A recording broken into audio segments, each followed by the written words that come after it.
সবাইকে আন্তরিক শুভেচ্ছা। আশা করি আপনারা সকলেই ভালো আছেন। দীর্ঘদিন পর পুনরায় আপনাদের সামনে উপস্থিত হয়েছি বেশ কিছু তথ্য নিয়ে, তাই ভিডিওটি প্রথম থেকে শেষ পর্যন্ত ভালো করে শুনে বোঝার চেষ্টা করবেন।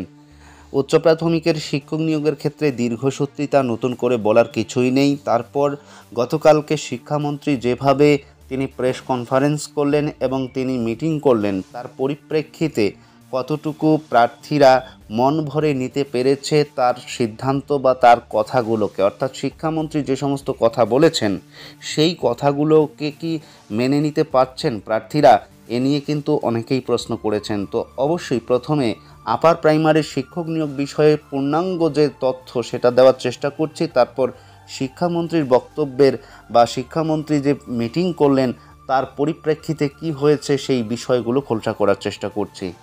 তো আপার প্রাইমারির শিক্ষক নিয়োগের ক্ষেত্রে দীর্ঘসূত্রিতা 10টি বছর অতিক্রান্ত হতে চলল, একটি যুগ একেবারেই বিনষ্ট হয়ে গেল, তবুও শিক্ষক নিয়োগ প্রক্রিয়া অধরা।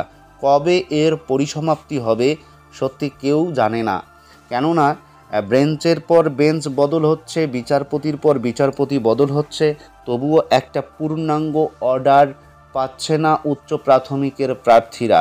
কার অঙ্গুলি হেলনে এরকম হচ্ছে বা কোথায় খামতি হচ্ছে যার কারণে আপার প্রাইমারির প্রার্থীরা এখনও পর্যন্ত বঞ্চিত। দীর্ঘদিন বুকে আশা নিয়ে বসেছিল উচ্চ প্রাথমিকের প্রার্থীরা।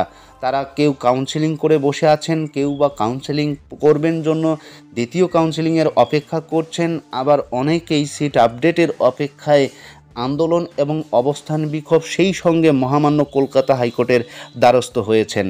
অথচ সেই উচ্চ প্রাথমিকের শিক্ষক নিয়োগ প্রক্রিয়ার মহামূল্যবান যে মামলা ম্যাট 638, তার কিন্তু সুরাহা এখনও পর্যন্ত হলো না। কবে এর সুরাহা হবে তা নিয়ে কিন্তু প্রশ্নচিহ্ন।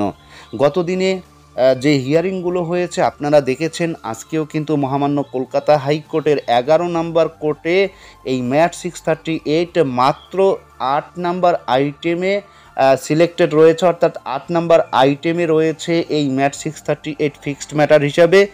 সম্ভবত দুপুর 2টোর পর থেকে এই ম্যাট 638-এর হিয়ারিং শুরু হতে চলছে। তবে এই যে হিয়ারিং হচ্ছে বারবার, কবে এর পরিসমাপ্তি হবে বা যদিও বা এই হিয়ারিংটা শেষ হয় তাহলে কি ধরনের অর্ডার আসবে তা নিয়ে কিন্তু সবাই চিন্তিত। একদিকে এর সুরাহা হচ্ছে না, অপরদিকে বুকে আশা বেঁধে অনেক প্রার্থী তারা স্বপ্ন দেখছে আপার প্রাইমারির একজন শিক্ষক শিক্ষিকা হবেন। সত্যি একেবারেই বা সম্পূর্ণরূপে একজন মানসিক রোগী যেভাবে তারা একটা বৃথা আশা বা বৃথা সাধনার মতো যে সাধনা করে চলছে, তার প্রকৃষ্ট উদাহরণ হচ্ছে উচ্চ প্রাথমিকের প্রত্যেকটা প্রার্থী। সুতরাং উচ্চ প্রাথমিকের শিক্ষক নিয়োগ প্রক্রিয়ার আজকের হিয়ারিংয়ে কি বিষয় ফুটে আসে অবশ্যই আপনাদের সেই বিষয়টা জানানোর চেষ্টা করব। তবে এটা আশা আকাঙ্ক্ষা কামনা করব যে উচ্চ প্রাথমিকের সমস্ত যে বিএডধারী রয়েছে, টেট পাস ট্রেন্ড রয়েছে, তাদের প্রত্যেকের মুখে হাসি ফুটুক, এটাই আশা আকাঙ্ক্ষা এবং কামনা করব। যে সমস্ত প্রার্থী কাউন্সেলিং করেছেন তাদের পাশাপাশি যারা এখনও পর্যন্ত কাউন্সেলিং করতে পারেননি তারাও কাউন্সেলিং করুক, এবং এখনও পর্যন্ত যেহেতু সিট আপডেট হয়নি সিটও আপডেট হোক। এই যে আশা আকাঙ্ক্ষা কামনা, এর ফলস্বরূপ কী হবে সেটা কিন্তু সত্যি কেউ জানে না। তবে অবশ্যই আমাদের অপেক্ষা করা ছাড়া কিছুই নেই, আমরা অবশ্যই অপেক্ষা করব এবং আজকের হিয়ারিংয়ের পর আপনাদের সম্পূর্ণ বিষয়টা খুলে বলার চেষ্টা করব। তো এই মুহূর্তে আমরা যে বিষয়টা নিয়ে আলোচনা করব সেটা হচ্ছে এসএলএসটি নিয়ে। আপনারা সকলেই জানেন যে উচ্চ প্রাথমিকের শিক্ষক নিয়োগের ক্ষেত্রে যে দীর্ঘসূত্রিতা, ঠিক তেমনি কিন্তু বঞ্চিত হয়েছে এসএলএসটির প্রার্থীরাও। কেননা এসএলএসটি অর্থাৎ 9 to 12-এর যে পরীক্ষা হওয়ার কথা ছিল প্রত্যেক বছরে, কিন্তু সেই পরীক্ষা এখনও পর্যন্ত হচ্ছে না। কেননা আইনি জট এবং বিভিন্ন কারণে যে জটের সৃষ্টি হয়েছে সেই জট খুলতে খুলতে অনেকটা দিন চলে যাচ্ছে। গতকালকে আপনারা নিশ্চয়ই দেখেছেন যে শিক্ষামন্ত্রী ব্রাত্য বসু এবং কুণাল ঘোষ তারা কিন্তু একটা প্রেস কনফারেন্স করেছেন। তারা আশাবাদী, তারা এই এসএলএসটির জট তারা খুলতে চাইছেন এবং যে সমস্ত প্রার্থী গান্ধী মূর্তির পাদদেশে হাজার দিনের অধিক ধরে আন্দোলন এবং অবস্থান বিক্ষোভ করছেন, সেই সমস্ত ওয়েটিং প্রার্থীদের তারা ভবিষ্যৎ করতে চাইছেন, তাদেরকে নিয়োগ দিতে চাইছেন, কিন্তু আইনি জটের কারণে তারা পাচ্ছেন না।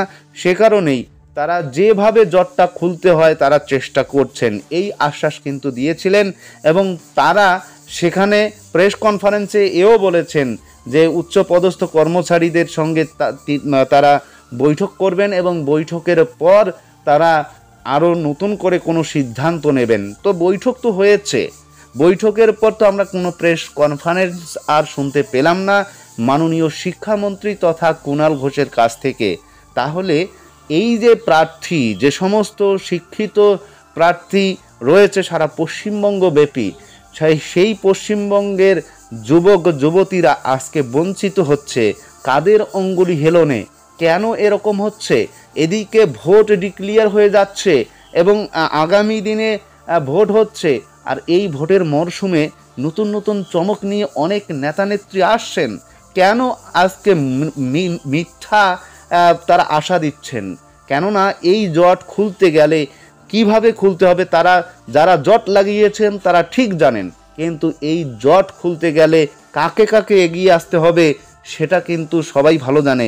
কিন্তু আমরা ক্ষুদ্র মানুষ, আমরা কিন্তু সেই বৃহত্তর বা সেই যে বিশাল বড় মাপের মানুষ, তাদের সান্নিধ্যে আমরা আসতে পারি না, তাদেরকে এক করতে পারি না, যে কারণেই কিন্তু আমরা আজকে বঞ্চিতই থেকে যাচ্ছি।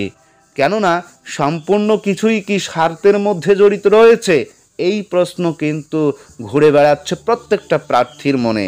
আজকে আপনারা দেখুন যে এসএলএসটির যে সমস্ত প্রার্থী ওয়েটিং অবস্থায় রয়েছে, তারা আজকে কতদিন পর্যন্ত সেই ঝড় বৃষ্টি রোদ সব কিছুকে উপেক্ষা করে গান্ধী মূর্তির পাদদেশে অবস্থান বিক্ষোভ করছেন, তারা মরা কান্না করছেন, তাদের বাড়িঘর ছেড়ে পড়ে রয়েছেন, তবুও তাদের দিকে কিন্তু কেউ ভ্রুক্ষেপ করছে না। আর ভ্রুক্ষেপ করলেও নিজেদের ফায়দা লোটার কারণে সম্ভবত ভ্রুক্ষেপ করছে, অনেক মানুষই সেখানে যাচ্ছেন। তো যারাই আসুন না কেন, আমি বলবো মানবতার দিক থেকে আপনারা দেখুন, রাজনৈতিক দৃষ্টিকোণ থেকে দেখলে অবশ্যই সবাই বঞ্চিতই থেকে যাবে। সুতরাং আমরা চাই না যে আমরা রাজনীতির সেই গেরোয়ে পড়ি। আমরা চাই যে সারা পশ্চিমবঙ্গের যে সমস্ত শিক্ষিত ছেলেমেয়েরা আছে তারা সঠিক পথ পাক, সঠিক দিশা পাক। সুতরাং গতকালকের মিটিংয়ের পর কিন্তু আমরা এখনও পর্যন্ত প্রেস কনফারেন্স শুনতে পেলাম না। তাই অনুরোধ করব যে আগামী দিনে যাতে কুণাল ঘোষ হোক কিংবা শিক্ষামন্ত্রী অবশ্যই যাতে প্রেস কনফারেন্স করে এই যে চাকরি প্রার্থী, সেই প্রাইমারি থেকে 9 to 12 পর্যন্ত যে সমস্ত চাকরি প্রার্থী আছে তাদের যে জটগুলো রয়েছে সেই জট কাটার যে সিদ্ধান্ত হয়েছে সেই সিদ্ধান্ত সম্পর্কে যাতে অবগত করান, এতটুকুই আশা আকাঙ্ক্ষা এবং কামনা করব। তো আজকের ভিডিও এ পর্যন্ত। সকলেই ভালো থাকবেন, সুস্থ থাকবেন।